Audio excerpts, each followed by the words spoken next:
Hello దోస్తులు, ఇగో నేనైతే boat తెచ్చుకున్నా. వంట అయింది, అన్నం అయింది, ఇగో బోటు సుత అయింది. కానీ బోటు బాగుంటుందమ్మా.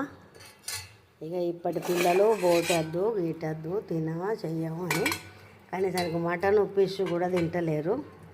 తినాలి అని చెప్పాలి తల్లిదండ్రులు. వాళ్ళకు బలం ఎట్లవుతుంది, ఎట్లుంటుంది. పిల్లలకు అన్ని తీర్లా చెప్పి చేసుకోవాలి. మంచిగా తినోళ్ళు బిడ్డలాల అని చెప్పుకోవాలి పిల్లలకు. మనము ఏమి పెడతామో వాళ్ళకు అలవాటు అవుతుంది. పిల్లలకు అలవాటు లేదని పెట్టకుండా ఊకోకుండా మన పిల్లలు తినాలి, తిని మంచిగా ఆరోగ్యంగా ఉండాలి. కాకపోతే chicken, mutton, fresh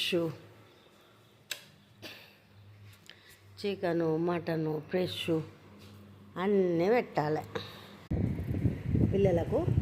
chicken, mutton, fish, తలకాయ, బోటి, నల్ల, ఇవన్నీ ఎగ్గు వాళ్ళకు అలవాటు చేయాలి.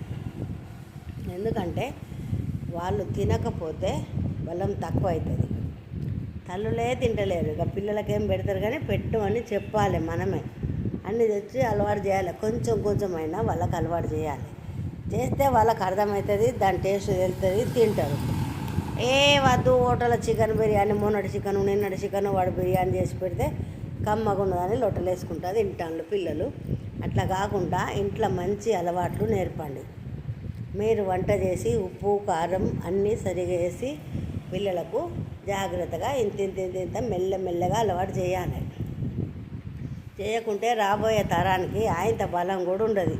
ఇప్పటి పిల్లలకే బలం లేదు, ఏమి లేదు, వాటికైనా కోడి పిల్లలుగా కూరపడతారు. అందుకోసానికి నేను చెప్పిన మాట మంచికో చెడుకో మీకు అర్థమైతే మీ పిల్లలకు పెట్టుకోగలరు. కష్టమైన సుఖమైన మన పిల్లలు మనతో ఆరోగ్యంగా బలంగా మంచిగా ఉండాలి. కాకపోతే ఉన్న కాడికి ఎంతో కొంత మనం తెచ్చుకున్న కాడికైనా కూడా పిల్లలను కూర్చోబెట్టుకొని ఇది తింటే మంచిది బిడ్డ, ఇది తినాల బిడ్డ, తిను అని కూర్చోబెట్టుకొని తల్లి తండ్రి వాళ్ళకి అన్ని విధాలుగా చెప్పుకుంటూ తినిపించుకుంటే వాళ్ళకు కూడా అర్థమవుతుంది. ఈ టేస్ట్ తెలుస్తుంది. ఆ హోటల్ల టేస్ట్ బంద్ చేస్తారు. మళ్ళీ హోటల్ బిర్యానీ కూడా తినకుండా ఇంట్లోనే వండి పెట్టుండి అన్ని తీర్ల పిల్లలకు అలవాటు చేయండి. నేను చెప్పినా అని ఎవరికి కోపం రావద్దు. ఎందుకంటే పిల్లలు మన ఇంట్లో మన తిండి తింటేనే మంచిగా ఉంటుంది. సరేనా? ఎవరి కోపంగా వచ్చినా నాకు కామెంట్లో పెట్టండి, నేను చెప్తా అప్పుడు ముచ్చట మీకు. Bye bye bye bye.